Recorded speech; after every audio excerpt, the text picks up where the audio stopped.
Hello fellow Star Wars fans, it is Starrapter here coming at you with another video pertaining to Star Wars Squadrons, the upcoming first-person space combat game coming at you from Motive Studios. Before we get started, no, I am not playing Star Wars Squadrons, but I am playing Star Wars Battlefront 2's Starfighter Assault mode, which is still a lot of fun. I'm using that as B-roll footage because it's the only concurrent Star Wars game that has anything to do with space combat, and it's pretty darn fun. Anyway, so today's video is going to be about the pilot briefing gameplay overview. So the pilot briefing is going to be an ongoing information dump from EA itself about the different features that are going to be in Star Wars Squadrons. So I just kind of highlighted a couple things that I found very interesting in our very first pilot briefing. The first thing is originally this was called Project Incom, which relates to Star Wars X-Wing. So originally Star Wars Squadron spawned out of Star Wars Battlefront 2 Starfighter Assault. A small team thought it'd be pretty cool to kind of go back in time and make a sort of like an X-Wing versus TIE Fighter-esque game, or like a Rogue Squadron game, and it turned out to be really good. They said, hey, let's just make this an entire game. So there you go. That's the origin story of Star Wars Squadrons. So let's jump into more of the information. In Fleet Battles, which is the signature mode of Star Wars Squadrons, you're going to be able to play a few different ways. You can actually play by yourself with AI, which is something we hadn't heard of before when this game was first revealed. So that's going to be really important because there's a lot of players out there that just like to play these games against the computers, because you play these games against the actual players, and a lot of people get discouraged, and because some of these players are really good, and it's just hard to get entertained when you're getting killed over and over and over again. So at least with the AI, you know, certain casual gamers can feel pretty good about, you know, taking on the Empire by themselves. Of course, it's going to be a 5v5 game, so there's going to be, you know, you against 5 other players, if you will, or you can actually have you, you know, and your friends go against a team of AI fighters as well. So I thought that's really cool. A big drawing point of this game is that there is going to be no microtransactions. Everything is earned and unlocked via gameplay, and that was a big deal, obviously, with what happened with Battlefront 2 and set it off on the wrong foot. So you can feel safe and secure knowing that you will not have to actually buy anything once you buy this game for its $40 price tag.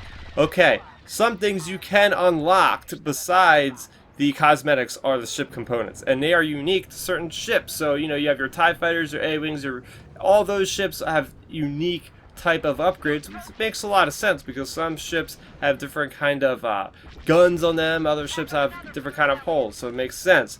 The ship component slots are broken down as followed. You have primary weapons, you have auxiliary systems, you can have two slots of those.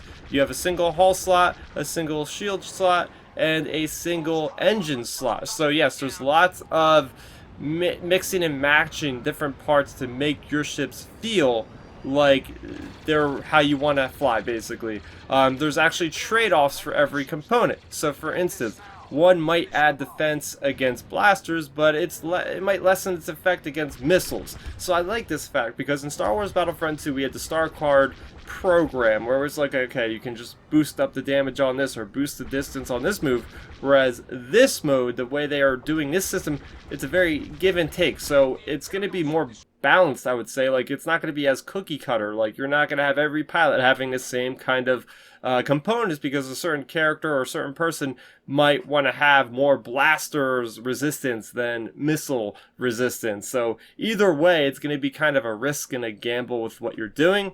At any given moment, you can transfer energy from shields, which is your defense, blasters, which is your offense, and engines, which control your speed. So this is similar to other Star Wars games in the past, and it adds more control and more of not just like so much of an arcadey feel. Like, this game's going to feel more like a sim because you actually have to really have complete control of your ship. So shields are either on the front or the back and provide double the protection for that given area. So certain ships don't even have shields, so says the TIE Fighters. And in those cases, ships without shields have more offensive capabilities with blasters, as well as they are faster than the ships that don't have shields. So I like that balance, because if people keep asking like, hey, X-Wings canonically have shields, or TIE Fighters gonna have shields to give them a fighting chance? No, they're gonna stay with the cannon, and they're gonna actually provide different details per the ship for why it does it. But I do like the fact you can flip shields from the front to the back. That's definitely something that wasn't in Star Wars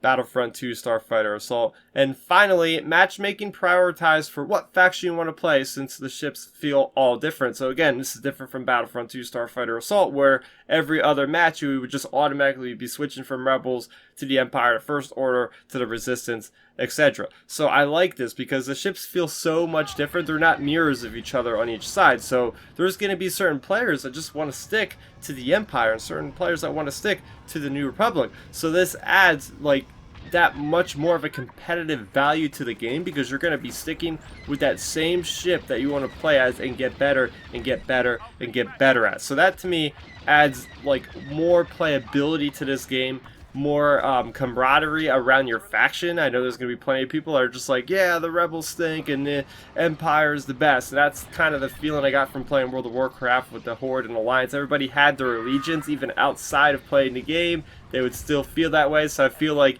now in Star Wars, people are going to bring that back, like I'm all Imperial or I'm all New Republic.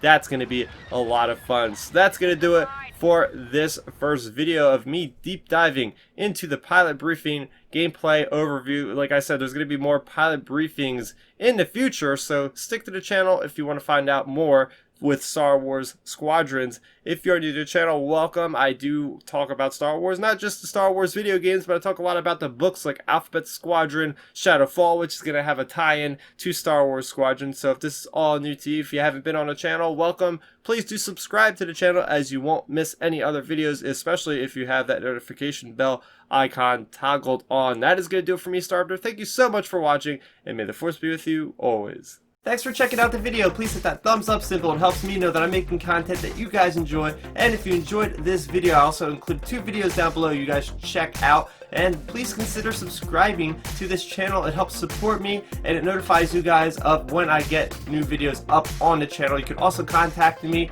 on Twitter, Facebook, and Instagram at Starrapter.